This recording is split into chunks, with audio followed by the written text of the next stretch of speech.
This was done to children, not soldiers, not criminals, children. Food was not given, it was controlled. Every movement was watched, every mistake was punished, and there was no way out. The German camp for Polish children in Łódź was established in 1942. The Germans set it up in an area separated from the Łódź Ghetto. The idea of establishing such a camp arose in June 1941, when the Germans were considering how to solve the problem of Polish children. This included homeless children, as well as orphans whose parents had been killed or arrested by the Nazis. The Germans were concerned that the neglect of Polish children had increased dramatically and posed a great danger to German youth. The need for the camp was confirmed by Himmler's decree of November 28, 1941. The war had destroyed many families, and those who had the responsibility to raise children were unable to fulfill their obligations.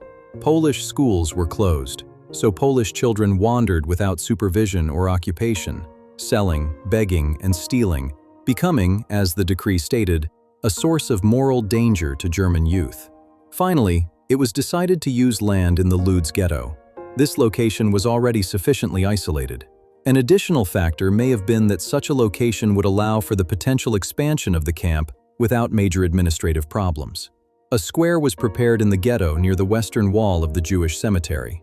The camp area was surrounded by a high wooden fence without gaps, which was erected by Jewish builders from the ghetto. The order of the Reich Main Security Office stated that the camp was intended for criminal or abandoned children aged 8 to 16. However, this limit was soon reduced to 6 years, and records indicate that even younger children, as young as 2 years old, were also held there. The main camp was divided into 2 smaller sections, one for boys and one for girls. Homeless children who had been caught on the streets, roads, and railway stations, and who had become orphans due to the murder of their parents or deportation to forced labor in Germany, concentration camps, or prisons, were sent here. The camp also held children of Jehovah's Witnesses aged 8 to 14. Jehovah's Witnesses were systematically persecuted during the Nazi period in Germany, and many of them were sent to concentration camps. The most frequently mentioned reason for sending children to the camp was idleness. Based on this, the German occupation authorities could place any Polish child they found into the camp. A case was recorded in Katowice. A 3-year-old child was found who was disabled. He was difficult to raise. He shook his head, wet the bed, and was described as being prone to stealing. I will repeat this again. According to the report, it was stated that the 3-year-old child was prone to stealing. The child was imprisoned in a children's concentration camp in Łódź. All children imprisoned there, aged 8 to 16, were forced to work in the camp workshops. Daily quotas were set for them. In the camp, boys made straw shoes, gas mask straps, and leather parts for backpacks. Girls worked in the laundry, kitchen, sewing room, and garden. For breakfast, the children received a piece of dry bread and a cup of black coffee substitute without sugar. For lunch, they were given potato or turnip soup without fat, and for dinner, breakfast was repeated. Children who ended up in the hospital were entitled to only half of this ration, and one common punishment was the complete or partial deprivation of food. As a result, the children in the camp constantly suffered from hunger, which could not be satisfied. In order to occasionally have a full meal, the older prisoners hunted birds and ate them. The children quickly gained experience in catching birds. Due to the slave labor imposed on the children in the camp, as well as hunger, severe physical punishment, and disease, the young prisoners were driven to complete exhaustion after a few months, turning into living skeletons. According to various estimates, by January 18, 1945, when the city of Łódź was liberated from Nazi occupation, about 3,000 children had been imprisoned in the camp during its existence, and about 200 of them died. The exact number of victims is unknown. The 200 deaths are only those recorded in the camp's medical journals. The causes of death included starvation, overwork, terrible sanitary conditions, and the cruel treatment of juvenile prisoners. Although the camp did not officially carry out executions, there was no crematorium or gas chamber. What were the sanitary conditions like in the camp? Washing took place outdoors regardless of the weather. Both washing with soap and changing underwear were rare. Until the spring of 1944, there were no permanent facilities for steaming lice-infested clothing. Nevertheless, Prisoners were punished for lice and dirt by being beaten or deprived of food. The worst sanitary conditions were in Building 8, which housed children who wet the bed. At first, bedwetting was punished by taking away mattresses, and the children were woken up every 2 hours. But when this proved ineffective, the camp authorities considered bedwetting an act of disobedience and set up a special building for these children. In this block, the children slept on bare boards that never dried. With only a blanket, they slept in their clothes and underwear. Later in the day, they had to work in the same wet clothes. Because of the unpleasant smell, the prisoners of Block 8 worked outdoors all year round. The children would swell so much that they could no longer fit into their clothes, yet they were almost never sent to the hospital. For this reason, the mortality rate was highest there. The children most often suffered from pneumonia, meningitis, pulmonary tuberculosis, and bloody diarrhea. It often happened that a child would report being sick in order to be admitted to the hospital. The sick child would receive a beating from the hospital director and later be punished at their workplace for feigning illness. At first, I didn't understand what kind of camp it was or what the conditions were like, because I had never heard of it. The longer I stayed there, the stricter the discipline became, and the clearer it became that everything was aimed at our torture, said Stefan Marzhevsky, who was born in Lodz and entered the camp at the age of 14. First of all, the camp functioned as a giant workshop, so the prisoners' main duty was to support the German economy and the German army.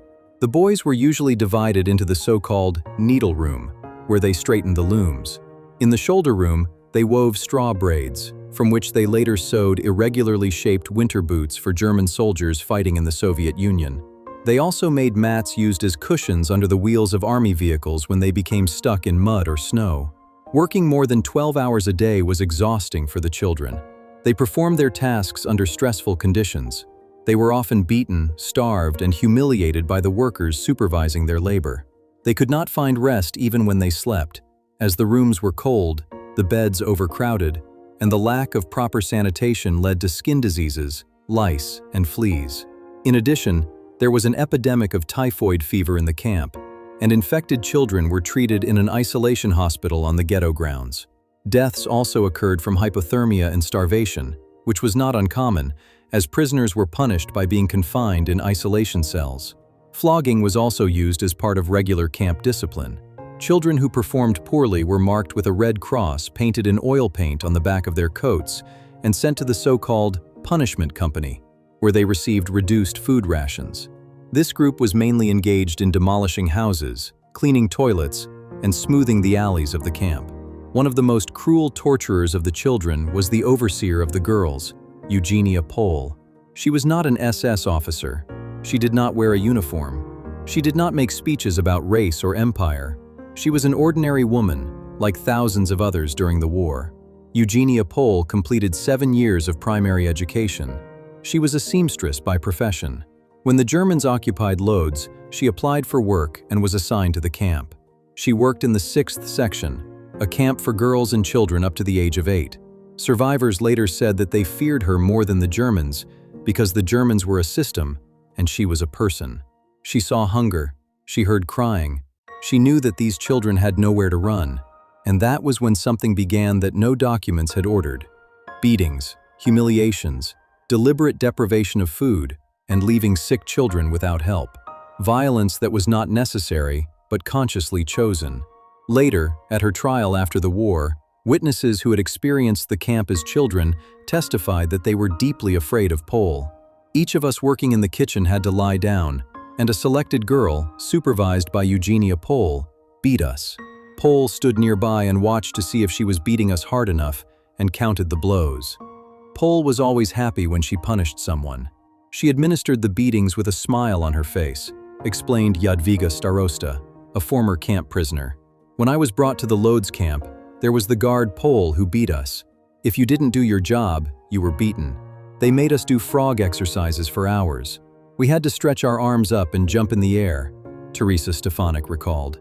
Many of the girls died from the sadistic torture of their guards. The fate of Teresa Jakubowska, who was only 12 years old at the time, is particularly vivid in the memory of the prisoners. They beat her with a club until she fainted. Then they ordered 2 jugs of water to be brought and poured over Teresa. They left her in the freezing cold. This is how Emilia Moczek, a prisoner at the children's camp, remembered the last moments of Teresa Jakubowska's life. The girl was disliked by other prisoners because she stole food from the packages. She herself never received such a package of food. In addition, she was often called a thief or a urinal because she was always cold and often urinated. She was very thin. Her legs were long, always red from frostbite, and always barefoot. She was always cold. She walked hunched over. Her gait was stiff, and from behind she resembled an old, exhausted woman. She wore a worn-out camp dressing gown with a huge red cross, the kind used to mark children for crimes in the camp. After a starving child was caught stealing again in February 1944, the guards decided to put on a cruel spectacle. We stood in line and had to watch. They beat her while she was laid on a stool. She fainted and water was poured over her. One child had to hold her hands. The other held her feet. The girls brought the water. Jakubowska fainted, but she regained consciousness and was beaten again. After the punishment, the beaten teenager was taken to the camp hospital. She stayed there for several days, but since she received only minimal food rations, she tried to steal food again. The girl also wet the bed in her sleep in the hospital.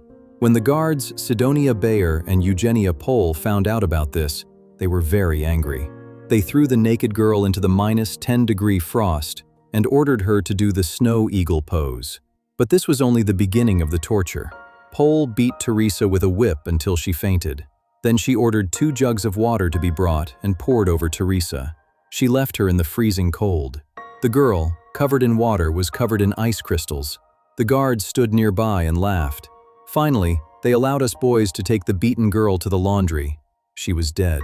Her body was beaten. Blood was flowing from her mouth, nose, and ears. A grimace of pain froze on her face. On January 18, 1945, before the liberation of Łódź, Eugenia Pol and other officers hurriedly left the camp. Pol went home without hindrance. She did not hide and continued to live in her pre-war family home. She attended trade and cooperative courses in Łódź. She also belonged to the Łódź Sports Club, Łódźenka, where she mainly trained in javelin throwing. After 20 years, she became a member of the Union of Fighters for Freedom and Democracy. Moreover, in the late 1960s, when the first publications about the camp began to appear and plans were made to erect a monument to the victims, Pol became involved in preserving the memory of the camp, presenting herself as someone who had helped prisoners and was considered a member of the support staff. Only in 1970, on December 11th, was she arrested. She was charged with the particularly brutal murder of 6 imprisoned girls. She was sentenced to 25 years in prison and the confiscation of all her property. Pol was released after 19 years in prison under the 1989 amnesty. She returned to Łódź, where she was supervised by a probation officer for 3 years. She died in 2003. This is what her former colleagues thought of her. While working at our factory, she proved to be a good worker. She performs her duties flawlessly. She is disciplined, honest, and friendly. She has a good reputation among superiors and colleagues, the management opinion stated. Pol also worked as a caretaker at a kindergarten in Łódź for about 12 years. The managers of the communist-era workplace did not check her past. I do not understand how Eugenia Pol could hide 2 such different sides of herself. When she worked at the kindergarten, she was an impeccable and kind person. She cared for the children immensely. I do not understand how she could have committed such terrible, cruel crimes against children a few years earlier, said Mariana Tomasic, who worked at the same kindergarten as Eugenia Pol. This story reveals more than just a portrait of Eugenia Pol as a specific person. On one side of her life, she appears as a symbol of extreme cruelty. In the camp, she was a powerful overseer who directed her power against the weakest, against children. Her behavior was sadistic violence, revealing a lack of empathy and insensitivity to suffering. In such circumstances, she becomes a person dominated by cruelty, indifference, and a desire for power. However, after the war, a completely different side of her is revealed. She lived a normal life, worked, and was seen as an honest, disciplined, and even kind employee. While working in a kindergarten, she cared for children, showing tenderness and responsibility, qualities that seem completely incompatible with her past actions. Here, another side of her nature appears: socially acceptable, empathetic, adaptable. This contrast raises the question of whether these were 2 different people or the same person under different circumstances. It was one person in whom both of these sides existed. One side capable of building relationships, working and caring for others. The other destructive, emerging when a person gains uncontrolled power, when responsibility and moral restraints disappear. A totalitarian system, such as the Nazi camp, created the conditions for this dark side to manifest itself without any limits. The case of Eugenia shows that evil does not always have a clear, recognizable face.